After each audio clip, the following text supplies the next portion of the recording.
Dahil sa sobrang hirap ng buhay, ay napilitan ng batang manguha ng pagkain sa sementeryo tuwing araw ng patay. Pero paano kung mahuli siya ng isang babae pero sa pinagtataka nga nito ay bakit kamukha ang bata ng namatay niyang anak? Simulan natin ang kwento. Bago magbukang liwayway, masayang gumayak nga ang mag-asawang sina Mia at Carlo patungo sa resort sa Batangas na pag-aari nila. Kasama nila ang kanilang 4 na taong gulang na anak. "Mami, antok ako!" Nakasimangot na wika nga ng bata, sabay hilig nga sa dibdib ng ina. "O sige baby, take a nap na." Sagot naman ni Mia sa kamarang tinampik nga ang hita nito. Nang tumingin siya sa asawang si Carlo na siyang nagmamaneho ng sasakyan, nakita niya ang matamis nitong ngiti habang nakatingin sa kanila sa salamin. "Anong nginingiti mo dyan?" Tanong nga ni Mia sa malambing na boses. "Natutuwa lang ako. Ang sarap niyong pagmasdan mag-ina." Saad nga ni Carlo. "Ikaw talaga. Mag-focus ka na sa pagmamaneho ah. Baka maaksidente tayo." "Oo naman. Mag-iingat ako. Alam mo namang kayo ng anak natin ng buhay ko." Sagot ni Carlo kasabay ng paglamlam nga ng mga mata nito. Napangiti naman si Mia at hindi maiwasang kiligin. Noon pa man ni minsan hindi niya pinagdudahan ang pagmamahal ng kanyang asawa sa kanilang mag-ina. Isa lang siyang katulong ng mga to pero minahal siya at pinakasalan kahit tutol sa kanilang pamilya ni Carlo. "Alam ko naman yun. Noong pinakasalan mo ako, pinatunayan mo na yan sa akin." Nakangiting sagot ni Mia. "At hindi ako magsasawang mahalin kayo araw-araw." Saad naman ni Carlo. "Mahal na mahal ka rin namin." Buong pagmamahal na sagot ni Mia. Nagpatuloy sa pagmamaneho nga si Carlo, habang si Mia hindi napigilang makaramdam ng antok dahil kulang siya sa tulog kagabi dahil sa paghahanda ng kanilang mga dadalhin para sa kanilang bakasyon. Sa kalagitnaan ng daan, nakasalubong nga nila Carlo ang isang rumaragasang 10-wheeler truck. Nakita niyang tinutumbok ang kanilang direksyon. Bigla namang nagising si Mia at nakita niya ang pangyayari. "Carlo, babanggain niya tayo!" Natatakot na bulalas niya. At bago pa makaiwas, isang nakakapangilabot nga na tunog ang pumailan lang sa paligid. Kahit nahihilo, sinikap ni Mia protektahan ang anak. Hindi niya magawa ang lumabas dahil naipit ang kanyang paa. Pero sinikap niyang buksan ang pinto at pilit pinalabas ang anak. "Anak, behave ka lang dyan ha. Maghintay ka." Umiiyak nga na wika ni Mia. Tahimik namang tumango ang paslit habang inosenteng nakatingin sa ina. Pero maya-maya biglang nataranta si Mia nang maamoy ang gas ng sasakyan na tumatagas sa tangke nito. "Anak, sige na. Lumayo ka na, baka sumabog pang sasakyan." Nag-hysterical na nga lamang na utos ni Mia sa paslit. Habang umiiyak, walang nagawa si Mia kundi sundan ang tingin ng bata na walang kamalay-malay sa mangyayari nga sa kanila. Kahit paano nakahinga si Mia ng maluwag nang makita niyang nakalayo na nga ang anak niya. Bago tuluyang nawala ng ulirat, narinig pa nga ni Mia ang pagdating ng saklolo. Makalipas ang 1 linggo, nagising si Mia sa kulay puting silid at amoy gamot. "Mia anak, mabuti naman at gising ka na."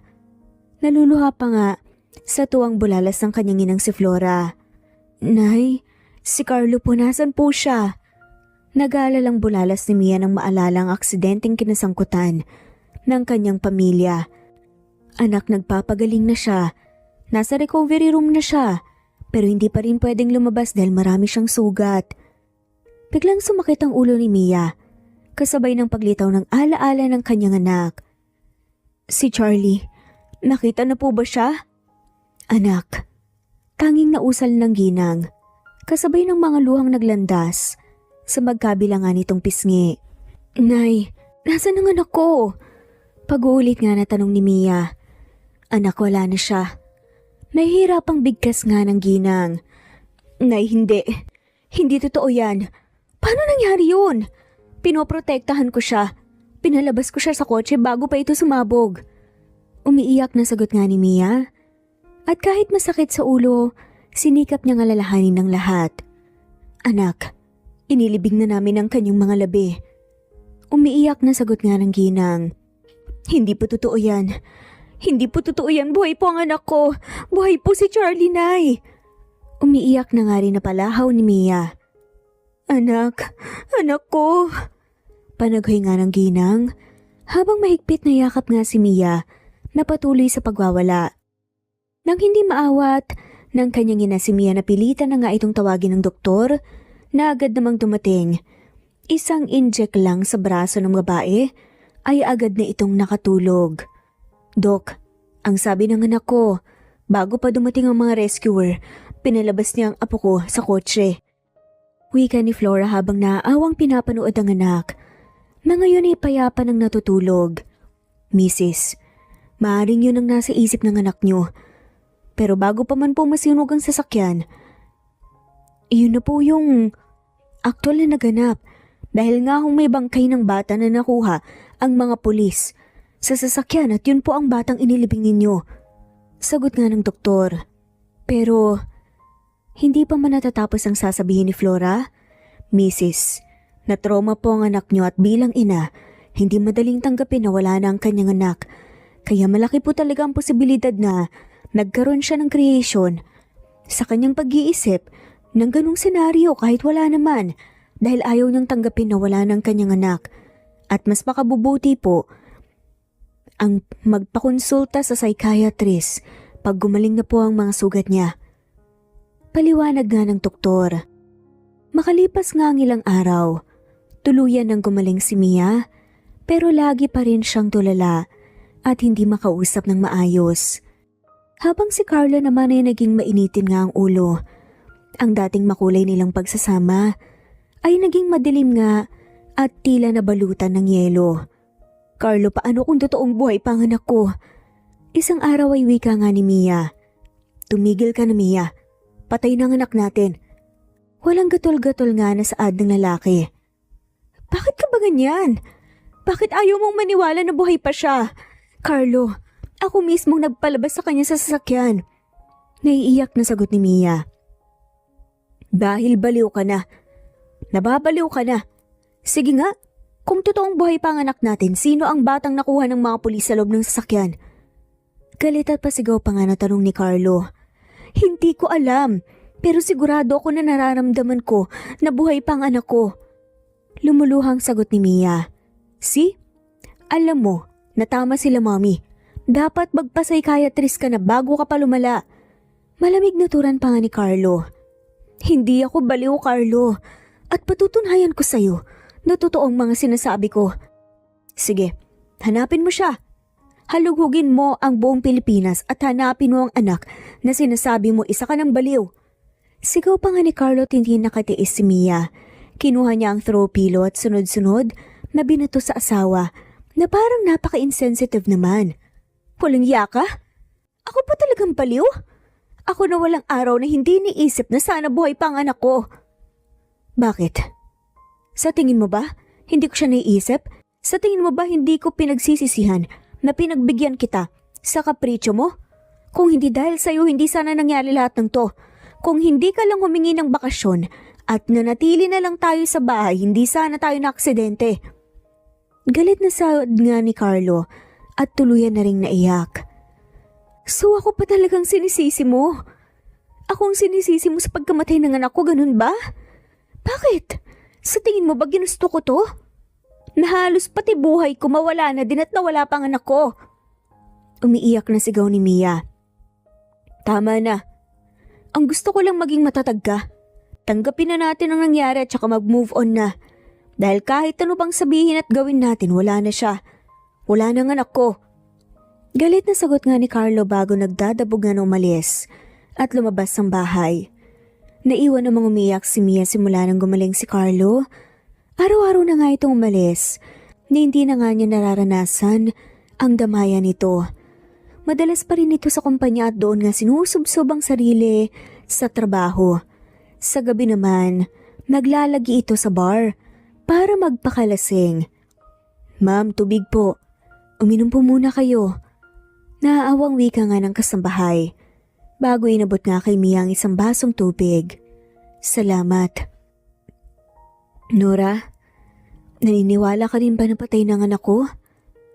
Matapos uminom ay tanong nga ni Mia sa babae na siyang nag-alaga noon sa kanyang anak. Agad namang naglandas nga ang mga luha nito at umiiyak na yumakap sa kanya. "Ma'am, alam ko po na masakit po sa inyong nangyari pero kailangan na po nating tanggapin na wala na po si Charlie." Pumipiyok nga na sagot ng babae. Umiling naman si Mia. "Pero hindi eh. Ramdam kong buhay pa ang anak ko at hindi totoo ang lumabas na investigasyon. Nora, tandang-tanda ko talaga na pinalabas ko sa sasakyan ng anak ko bago pa dumating ang mga rescuer, nakalayo na siya." Gihit pa nga ni Mia. Pero ma'am, wala na pong naniniwala sa inyo dahil may bangkay po ng bata na nakita po sa loob mismo ng sasakyan. Kaya nga po, lahat sila gustong magpatingin ka sa psychiatrist eh." "Hindi ko nga alam kung paano nangyari yun eh. Imposibleng si Charlie ang batang yun dahil yakap-yakap ko siya buong biyahe." Humahagulgol na paliwanag nga ni Mia. Sa kalaliman nga ng gabi, nagising si Mia dahil sa ingay na nagmumula sa silid ng kanyang anak. Bumangon siya at nagmamadaling nagtungo doon. "Bakit ikaw pa, anak? Bakit ikaw pa? Ang bata-bata mo pa. Bakit hindi na lang ako? Mas kailangan ka ng mama mo. Kailangan ka niya. Bakit ikaw pa?" Umiiyak na panaghoy nga ni Carlo habang yakap nga ang paboritong laruan ng anak. Natigilan sa paghakbang si Mia sa kanyang nasaksihan. Yung akala niyang walang pakialam na asawa niya heto at nagdadalamhati din pala. Nang sobra-sobra, lumapit siya dito saka nangihinang umupo nga sa tabi nito. "Carlo." Mahinang tawag nga ni Mia sa lalaki. Nagangat naman ito ng mukha at tumingin sa kanya. "Bakit ang anak pa natin? Marami tayong pangarap para sa kanya. Bakit siya pa? Bakit hindi nila ako?" Umiiyak at miserableng wika nga ni Carlo. "Carlo, huwag kang magsalita ng ganyan. Sigurado kung hindi siya natutuwa na makita tayong ganito." Saad naman ni Mia. "Mas lalo lang ako nasasaktan sa pagkawala niya. Dahil nakikita ko, kung hindi mo yun matatanggap, siguro mas kakayanin mo kung ako nawala at hindi ang anak natin. Carlo, pareho ko kayong mahal. At ayokong isa man sa inyo ay mawala dahil hindi ko kaya." Umiyak na sagot nga ni Mia. Dumaan ang ilang segundong wala nga siyang nakuhang sagot sa asawa. Hanggang napansin niyang nakatulog na pala ito dala ng kalasingan. Tinawag niya ang mga kasambahay at nagpatulong nga sa mga ito na malipat nga sa kanilang silid ang lalaki. Kinabukasan balik ulit sa pagiging malamig sa isa't isang mag-asawa na parang walang nangyari ng gabing yun. Hindi sila nag-uusap kahit magkasabay na kumakain sa hapag. "Alis na ako." Matapos kumain ay paalam nga ni Carlo. "Mag-ingat ka." Malamig na sagot naman ni Mia, walang lambing, at hindi kakikitaan nga ng pagmamahal. Si Carlo naman ay tahimik nang lumabas ng bahay. Nang nakalis ng ang asawa, inabala nga ni Mia ang sarili sa pagbabasa ng libro. Makalipas ang 2 oras, dumating ang kanyang ina. "Anak, kamusta ka na?" Bakas ang pag-aalala na tanong nga nito. "Ayos lang po ako, Nay." Saad ni Mia. "Anak, na mamayat ka. Kumakain ka pa ba ng maayos? Siya nga pala, may dala akong paborito mong palabo, kumain ka na muna." "Busog pa po ko." Malamig na saad ni Mia ulit. "Pero anak, ang liit-liit mo na. Baka magkasakit ka niyan. Nangangayayat ka ng sobra." "Hindi po ako nagugutom. Katatapos ko lang pong kumain." "O siya, sige. Gusto mo bang lumabas? Dalawin natin ang puntod ng apo ko." Yakag nga ni Flora sa anak. Biglang nagliwanag naman ang mukha ni Mia sa narinig. Simula nang lumabas siya sa ospital, maski isang beses, hindi niya pa nga yun nadalaw. Bukod sa hindi niya alam kung saan ito inilibing, hindi rin siya pinapayagan ni Carlo dahil may sinunod nga itong pamahiin hanggang napagod na nga lamang siyang magpaalam. Pwede na po ba? Excited na tanong nga ni Mia. Oo naman, magdadalawang buwan na rin naman siyang nakahimlay doon eh. Kung ganun po, Nay, magbibihis lang po ako, hintayin niyo na lang po ako, mabilis lang po ako. Parang batang excited na paalam nga ni Mia, saka tumakbo sa kanyang silid. Tara na po. Pagkatapos magbihis, ay aya nga niya sa ina at nauna nang lumabas. Sumakay sila sa taxi at nagpahatid nga sa sementeryo. Itong himlayan niya, anak. Naiiyak na saad nga ng ginang bago tinuro ang isang museo kung saan naroon ang puntod ni Charlie at sa lapida nga nakaukit ang pangalan nito. Hindi nagsalita si Mia. Napaluhod na nga lamang siya sa harap ng puntod at hindi napigilang umiyak. Umiyak siya ng umiyak hanggang sa gumaan ang kanyang kalooban. Pagkatapos ay nag-alay silang mag-ina ng dasal para dito. Anak, madilim na ang paligid. Umuwi na tayo, baka hinahanap ka na ng asawa mo. Sandali lang po, Nay. Gusto ko pa po dito eh. Pero anak, madilim na. Hindi natin kabisadong lugar na to. Pamimilit pa nga ng ginang pero kahit anong sabihin ito, hindi natinag si Mia. Hanggang hindi nga niya namalaya ng oras. 7:00 na pala ng gabi. Magkasamang umuwi sa kanilang bahay si Flora at Mia. Hindi na nagulat ang babae nang makitang naroon na ang lalaki pero hindi niya inaasahan na hindi ito lasing ngayon pero halatang mainit pa din ang ulo. San ka galing? Sa lubong nga ni Carlo sa asawa. Hindi sumagot si Mia at nilampasan lang ang lalaki. Carlo anak, bumisita kami sa puntod ng apo ko. Si Flora na nga lamang sumagot. Nay, sabi ko naman sa inyo na makakabuti kay Mia kung hindi na muna siya pupunta doon. Nagtitimbi ng galit nga na saad ni Carlo. Anak niyo ang nawala sa inyo ni Mia. At hindi yun madali para sa anak ko. Kaya sakaling mabilis siyang makarecover kung binibisita niya ang puntod ng anak ninyo. Paliwanag naman ng ginang. Pero Nay, hindi nga po ganun yun. May depression si Mia at hindi makabubuti sa kanyang ginawa niyo. Bakit ka pinangingialam? Anak ko ang dinalaw ko. Sa sementeryo, anong masama dun ha? Ikaw nga na ama niya. Kahit isang beses man lang. Dinalaw mo ba siya? Saad nga ni Mia kay Carlo. Mia, busy akong tao. Oo nga pala. Sobrang busy mong tao kaya nga lagi kang walang oras sa anak natin nung nabubuhay pa siya, hindi ba? Nanunuyang wika ni Mia. Napailing na nga lamang si Carlo. Huwag mong ibalik ang nakaraan, ginagawa kong lahat para mabigyan siya ng magandang kinabukasan. Kayong dalawa. Magandang kinabukasan? Ngayong wala na ang anak ko, para saan pa ang lahat ng yan? Sa tingin mo ba? Nararamdaman pa ba niya na mahal siya ng tatay niya? Makakalaro ka pa ba niya? Umiiyak na sama ng loob nga na tanong ni Mia. Mia, heto ka na naman. Palagi mong binabalik ang mga bagay na matagal nang tapos. Sa tingin mo ba? Uunahin ko ang trabaho ko at ang kumpanya para sa pera kung alam kong mawawala ang anak ko? Kung nalaman ko, Mia, kung sana alam kong maaga siyang kukunin sa atin, hindi sana ako nagtrabaho. Sana ay ginugol ko na lang lahat ng oras sa kanya. At atensyon ko, sana hindi ako umalis sa tabi niya at sana hindi na rin kita pinagbigyan pa sa bakasyon na gusto mo. Baka sakaling hindi nangyaring lahat ng to. Lumuluhang sagot nga ni Carlo. Wala namang nagawa si Mia kundi umiyak na nga lamang. Minsan, tinatanong din niya ang kanyang sarili kung kasalanan ba niya talaga ang mga nangyari. Dahil kung hindi niya ginusto na magbakasyon sila, hindi sana nangyari lahat ng yun. Hindi sana sila na aksidente. Maging ang ina ni Mia at ang mga kasambahay ay napaiyak na nga lamang din sa nakikitang sitwasyon ngayon ng mag-asawang dati punong-puno ng pag-ibig sa isa't isa. Tama na yan mga anak. Huwag na kayong mag-away pa.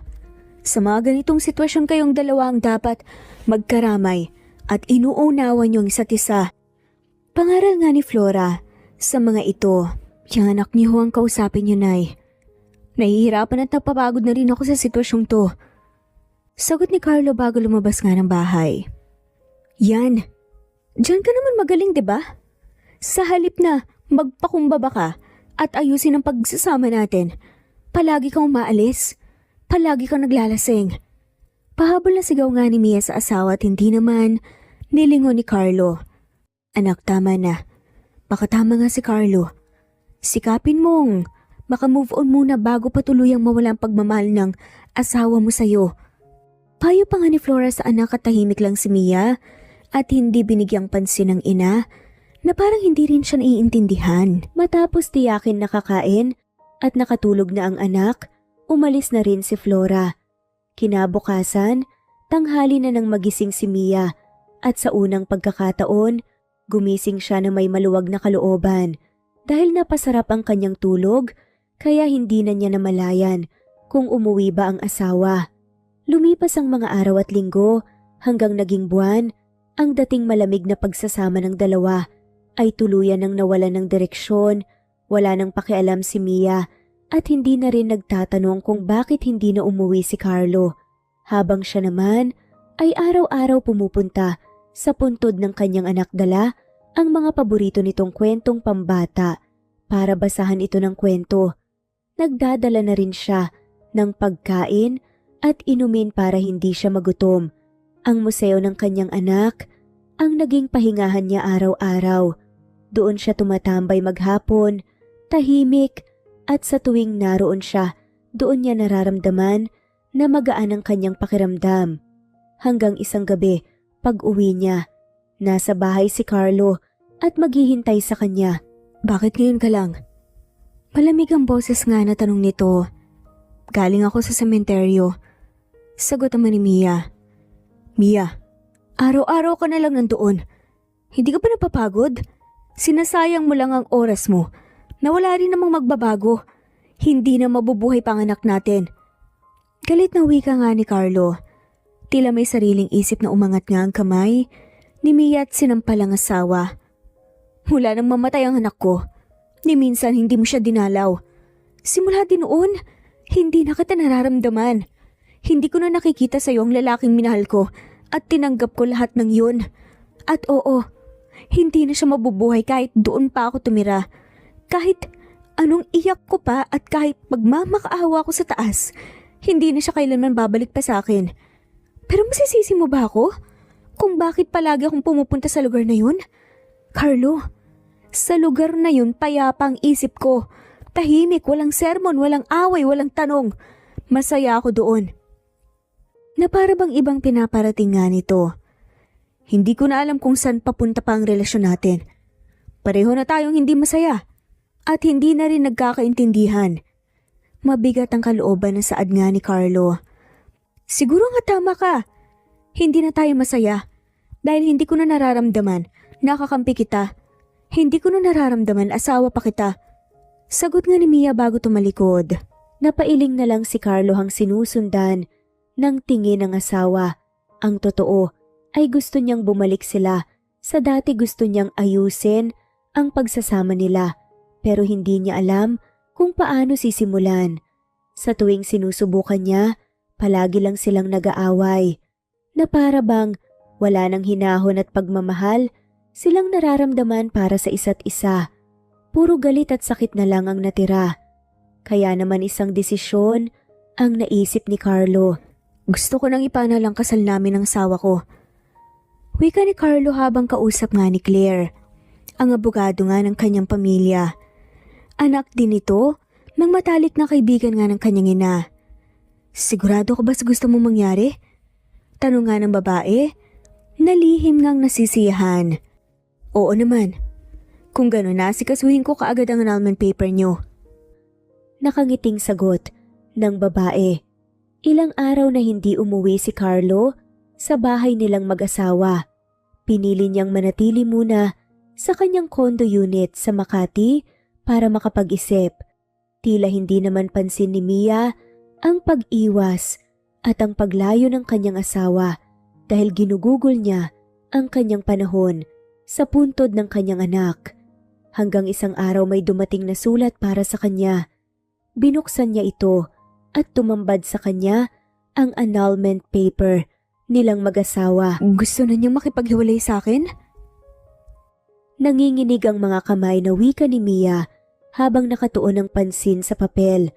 Maya-maya pa, nanlalambot ang kanyang mga tuhod na sumalampak siya ng upo sa sahig. Bumalik ang lahat ng away at tampuhan nilang mag-asawa sa kanyang isip. At ang kawalan niya ng atensyon kay Carlo, hindi na namalayan ni Mia kung gaano katagal siya sa ganoong sitwasyon. Hanggang natauhan siya, naligo siya at nagbihis. Pupuntahan niya ang kanyang asawa. Ayaw niyang isuko ang marriage nila ng ganun kabilis. Samantalang, sa opisina ni Carlo, katulad ng dati abala siya sa kanyang trabaho. Nang dumating si Claire, pagpasok pa lang nito ay makikita ng masaya ito. Hi, magiliw na bati nga nito sa kanya. Anong ginagawa mo rito? May kailangan ka ba? Tanong ni Carlo pero natigilan siya nang may naalala. Siya nga pala, Claire. Forget about an annulment. Dahil ayusin ko na ang relasyon naming mag-asawa. Nakapag-isip-isip na ako at na-realize ko na malaki ang pagkukulang ko sa kanya at sa anak namin. Gusto kong bumawi. Dagdag ni Carlo, ang matamis ng ngiti sa mga labi ni Claire ay unti-unting naglaho ng marinig nga ang sinabi ng lalaki. Oh, about sa annulment. Pero inayos ko ng lahat. Pinadeliver ko na rin sa bahay niyo ngayon lang. Kasual na sagot nga ni Claire na parang wala lang. What? Gulat at hindi makapaniwalang saad nga na bulalas ni Carlo. Sabay tayo. Bakit pinadeliver mo sa bahay na hindi mo tinatanong sa akin? Sana, sa akin mo na lang binigay. Naiinis na wika nga ni Carlo. Alam ko kasi na anytime pwede pang magbago ang isip mo. At yun din naman ang gusto ni na tita na maanal ka na sa asawa mong wala namang kwenta. Galit na utos nga ni Carlo sa babae.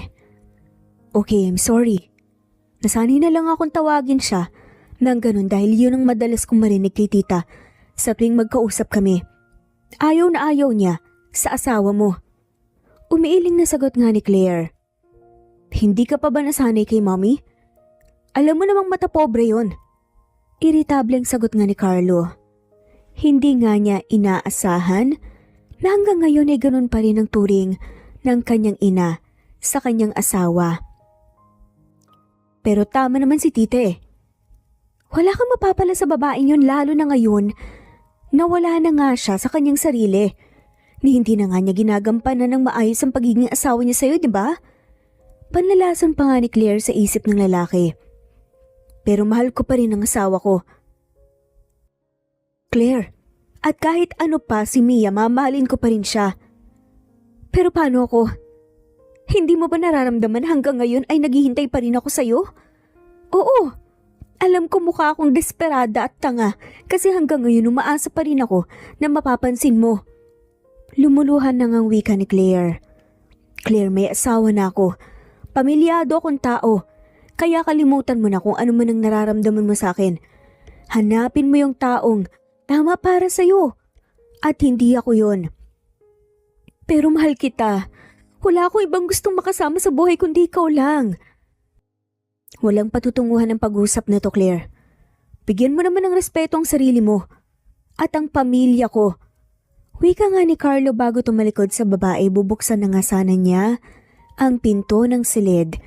Nang mula sa kanyang likuran ay niyakap siya ni Claire. Please, mahalin mo naman ako. Lumuluhang pakiusap nga nito. Pero Claire, malito. May asawa na ako, kasal kami. Ituloy mo na yung annulment niyo. Tayo na lang. Giit pa ng babae. Huminga ng malalim si Carlo bago binaklas nga ang mga braso ni Claire. May nakapulupot sa kanyang katawan. Saka hinarap ang babae. Claire, dalaga ka, matalino, maganda. Marami pang lalaki na mas deserve mo at hindi ako yon. Pero ikaw ang gusto ko. Saad nga nito, napailing na lang si Carlo nang makita kung gaano kadesperada ang babae na makuha siya. Muli siyang tumalikod pero mabilis nitong kinabig ang kanyang batok at mapusok siyang hinalikan sa labi.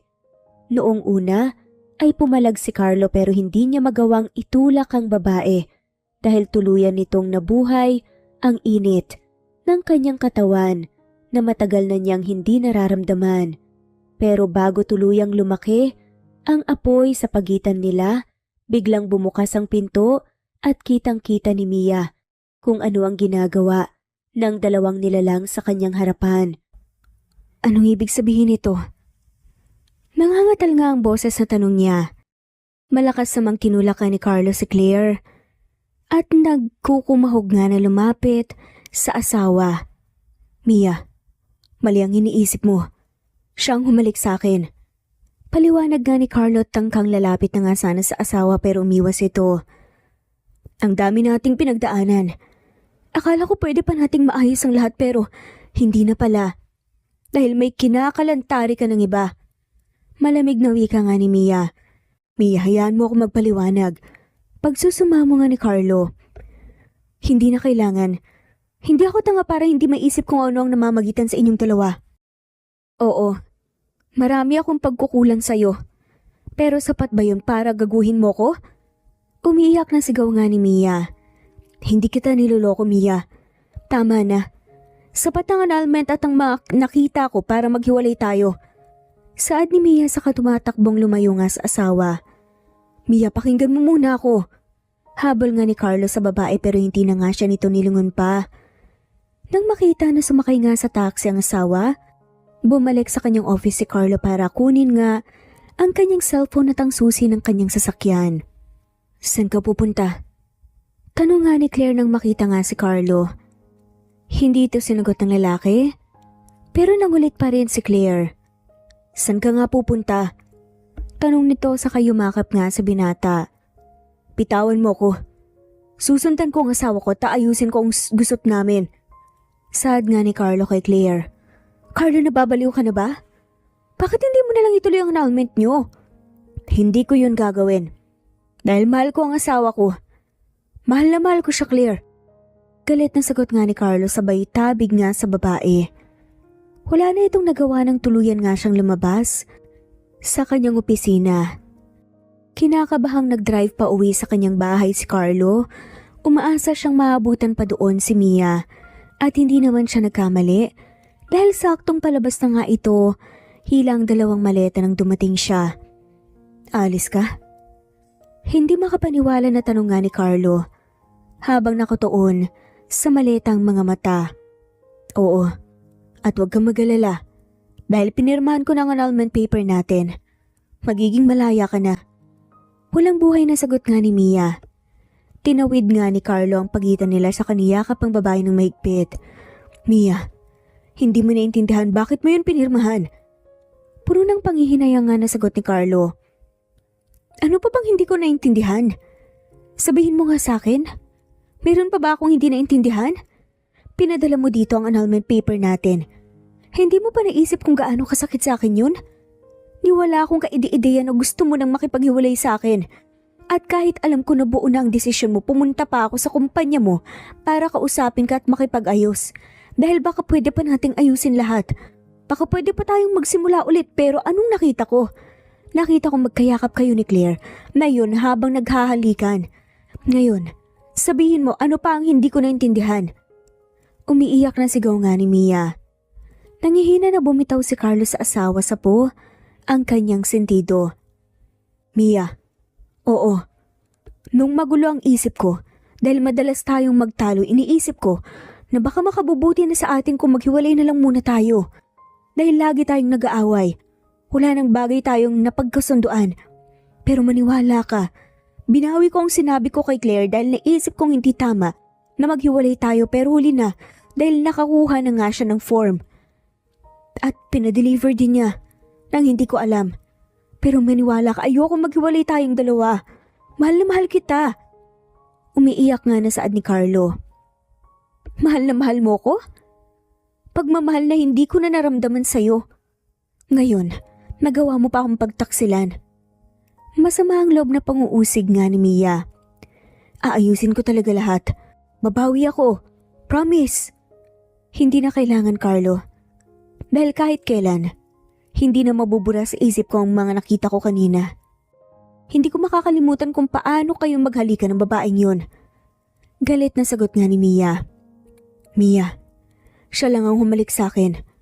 At oo, aaminin kong binuhay niya ang pagkalalaki ko pero hanggang doon lang walang nangyari sa amin. Alam mo naman noon pa, may gusto na siya sa akin, hindi ba? Noon pa niya tayo gustong guluhin. At alam mo rin na matagal ko na siyang pinagseselosan. Pero hindi mo siya matanggal-tanggal sa trabaho. Mia, matagal na namin siyang family lawyer. Family lawyer na anak ng kaibigan ng magulang mo. At akala mo ba hindi ko alam na siya ang gusto ng mama mo para sa'yo? Mia, naubusan na nga ng hangin na tawagan ni Carlo sa babae. Pero sunod-sunod nga ang ginawa nitong pagiling. Tapos na tayo. Ayoko na. At wala na akong pakialam kung ano pang relasyon meron kayo ng Claire na yon. Mia, wag naman ganito. Ayusin natin to. Pakiusap nga ulit ni Carlo. Wala ka nang dapat pang ayusin dahil tapos na tayo. Wala na rin namang silbi. Kung magsasama pa tayo dahil simula nang mawala ang anak natin. Iniwan mo na ako mag-isa. Kahit minsan hindi ko naramdaman na dinamayan mo ko. Pinabayaan mo ko mag-isang magluksa. Na hindi mo inalam kung okay pa ba ako. Puro katrabaho laging mainit ang ulo mo sa akin at wala nang ibang mahalaga sa'yo kundi pera, negosyo at pangalan mo. Kaya ngayon, mas mabuti nang magkanya-kanya na tayo ng landas. Matapang na sagot nga ni Mia bago tumalikod sa asawa. Hindi na nagawa pa ni Carlong habulin ng asawa dahil pakiramdam niya ay nawalan na nga siya ng lakas para gawin yun. Lalo pa siyang nanghina nang makitang pirmado na ang annulment paper nila na nasa mesa. Galit na pinagsusuntok nga ni Carlong pader at hindi alintana kung dumuguman ang kanyang palad. Nang napagod nga ay sakalang siya huminto na siya namang dating ni Claire. Oh my gosh! Ano nangyari sa'yo? Kulat ng bulalas pa nga nito nang makitang sugutan ng kanyang kamao. Bigla namang nagdilim ang paningin ni Carlo nang makitang babae. Kasalanan mo to. Kasalanan mo lahat ng to. Kung hindi mo ko hinalikan, hindi saan na nagalit sa akin si Mia. Umiiyak nga sa galit na bulalas pa nga ni Carlo at dulot nga ng kanyang galit sinakal pa nga niyang leeg ni Claire. Takot na umawat nga sa kanilang mga kasambahay. Nang mahimasmasan si Carlo iniwan niyang tulala si Claire, nagtungo siya sa kanyang silid at nagkulong na nga lamang. Si Mia naman, umuwi na nga sa kanyang ina. Nang makita ni Flora ang mga maleta, nadala nga ng anak hindi na nga ito nagtanong pa. Sa halip puno ng pagmamahal na niyakap nga nito, si Mia. Makalipas nga ang 4 na araw, ngayon lang haharapin nga ni Mia si Carlo na halos araw-araw pumupunta sa kanila para manuyo. Ano bang ginagawa mo dito? Tanong nga ni Mia nang naabutan nito sa sala. Mia, mabuti naman hinarap mo na ako. Mag-usap tayo. Ayoko mawala ka sa akin. Nagsusumamong sagot ni Carlo. Hindi ko na alam kung dapat pa ba tayong magpatuloy. Masyado nang maraming nangyari, palagi na rin tayong nagkakasakitan. Mia, ayusin natin ang lahat please. Magsama tayo ulit. Hindi ko alam kung kaya ko. Pero sana bigyan mo pa ako ng panahon para makapag-isip. Oo naman. Ibibigay ko yan basta ayusin natin ang pamilya natin. Nagsusumamo na sagot nga ni Carlo. Saka mahigpit na niyakap ang asawa. Nang umalis si Carlo, hindi napigilan ni Mia ang umiyak. Kahit siya ayaw nga niyang masirang kanilang kasal pero masyado nang mabigat kung ipagpapatuloy pa nila. Nangaraw ding yun yan nasikaso nga ni Mia ang kanyang mga dokumento palabas ng bansa. Nang matapos dinalaw naman ni Mia ang puntod ng anak para magpaalam. Baby, I'm sorry kung maghihiwalay na kami ng papa mo. Mahal na mahal kita anak. Kung nandito ka lang siguro hindi nangyari sa amin lahat ng to. Sorry anak. Mahal na mahal kita pero kailangan ko nang lumayo. Baka ito na rin ang huling beses na dadalaw ako sa'yo.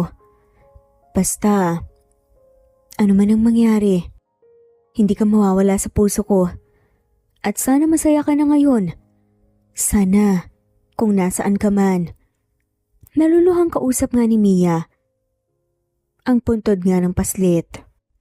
Bago tuluyang umalis, natigilan si Mia nang makita ang ilang bulaklak na nasa gilid ng puntod. na hindi nga sa kanya nanggaling. Teka, sino pa bang ibang bumibisita rito?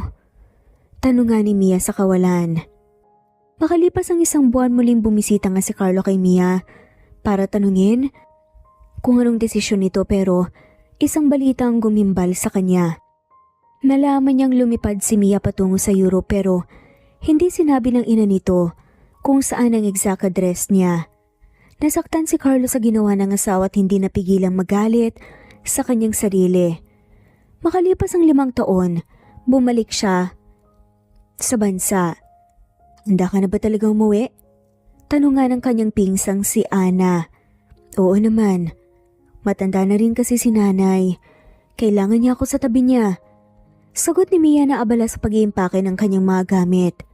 Sabagay, basta mag-ingat ka ha. Saad nga ni Ana. Salamat. Sagot naman ni Mia. Nang lumapag ang eroplanong sinasakyan ni Mia sa airport, agad siyang lumabas ng paliparan. Napangiti siya nang sumulubong sa kanya ang malamig na hangin. Sumakay siya sa taxi at nagpahatid sa bahay ng kanyang ina. Mia anak, ikaw na ba yan? Masayang salubungan ng kanyang ginang. Opo nay. Nasisiyahan namang sagot nga ni Mia at yumakap sa kanyang ina. Salamat naman at umuwi ka na. Miss na kita anak. Namiss ko rin po kayo. O siya, halika na sa loob. Doon tayo para makapagpahinga ka na at makapagkwentuhan tayo. Masayang paanyaya nga ni Flora bago kinuha ang mga dala ng anak. Nay, kamusta naman po kayo dito?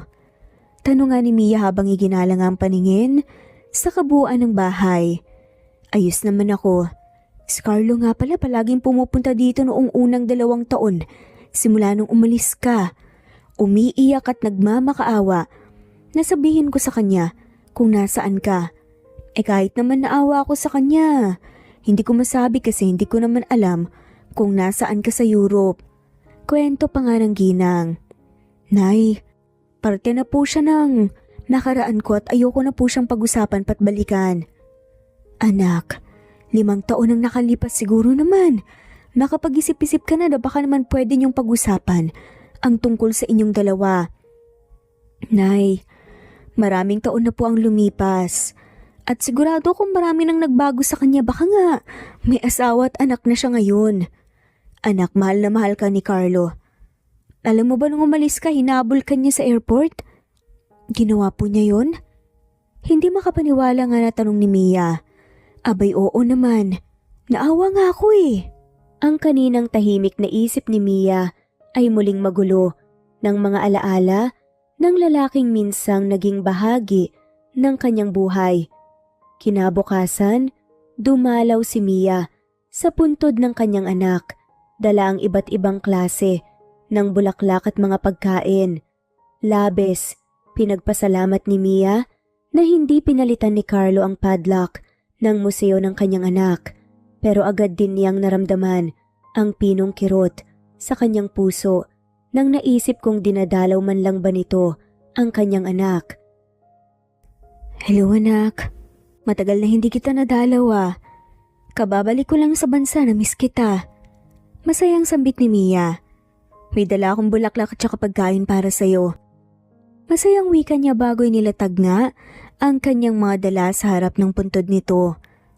Pagkatapos mag-alay ng dasal at magtirik ng kandila, umalis na nga si Mia. Sa pagmamadali niya nakalimutan nga niyang ilak ang museo. Charlie, doon ako sa dulo maghahanap ng kalakal. Diyan ka naman sa kabila.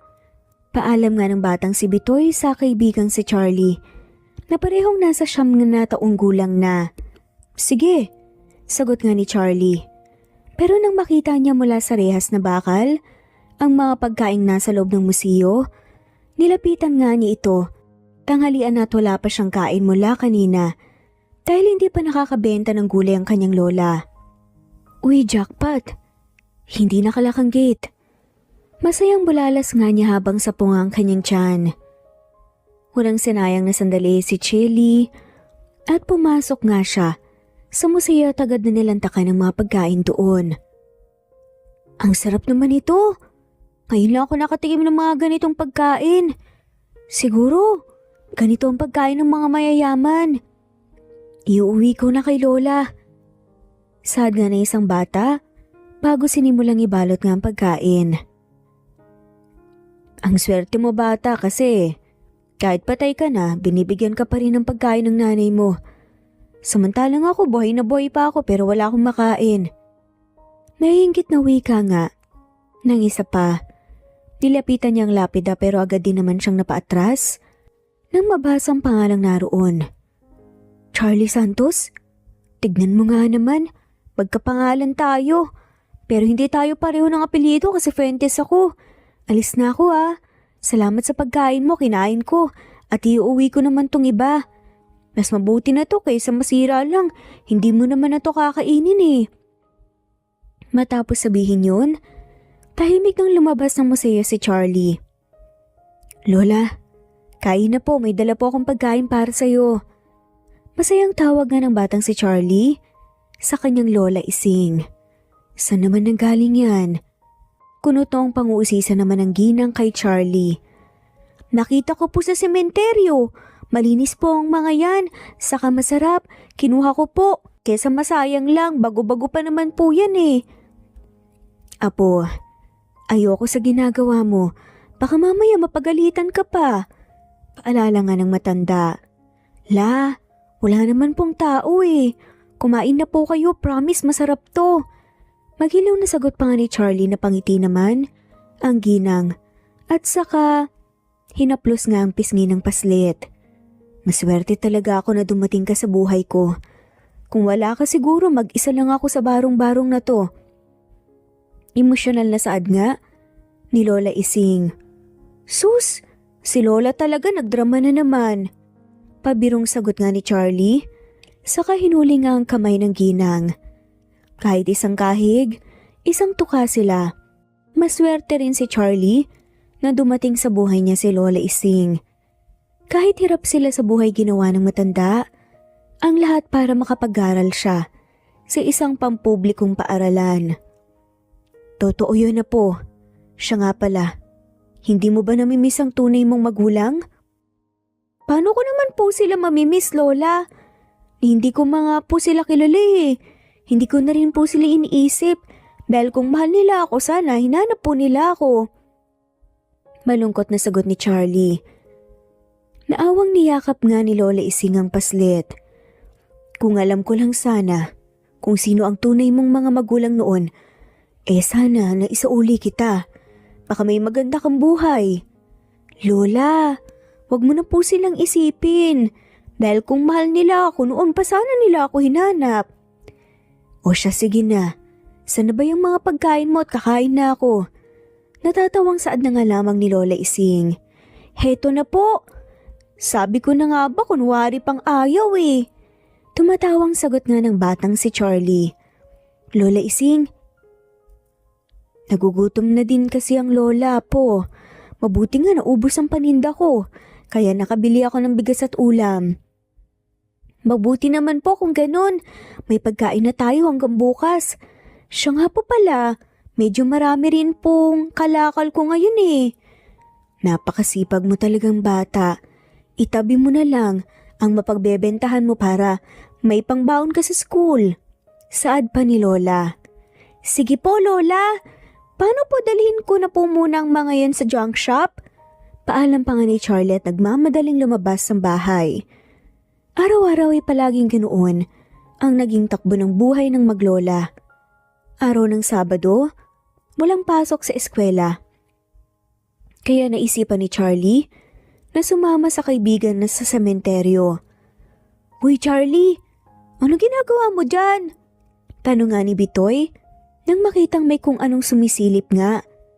Ang kaibigan niya pala. Nakikita mo ba yung babae na yun?